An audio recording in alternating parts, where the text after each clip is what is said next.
Wise news, খবরের সত্যাসত্য 24 ঘন্টা।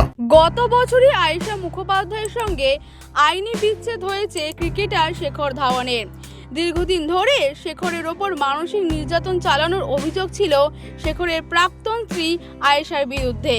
সেই ভিত্তিতেই গত বছর শেখর ধাওয়ানের বিবাহ বিচ্ছেদের আবেদনে সম্মতি প্রকাশ করে দিল্লির এক আদালত। style.com ট্যাটু স্টুডিও, এখানে অতি যত্ন সহকারে ট্যাটু শেখানো ও ট্যাটু করা হয়। ট্যাটু স্টুডিওতে কোর্স করে আপনিও হতে পারেন একজন tattoo artist. Contact us for more details. তবে বিবাহ বিচ্ছেদের প্রায় 6 মাসের পরেও ছেলেকে দেখতে পাননি শেখর।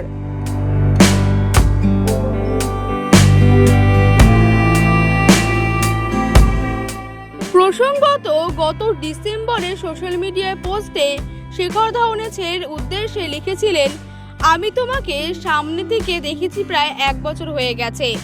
গত 3 মাস ধরে আমাকে সব জায়গা থেকে ব্লক করা হয়েছে, তাই তোমাকে জন্মদিনের শুভেচ্ছা জানাতে এই একই ছবি পোস্ট করছি। আমার পুত্র শুভ জন্মদিন। এর আগে গত এপ্রিলের শুরুতে তিনি তার ছেলের সঙ্গে আরেকটি ছবি পোস্ট করে লিখেছিলেন, তুমি সবসময় আমার সঙ্গেই আছো আমার পুত্র।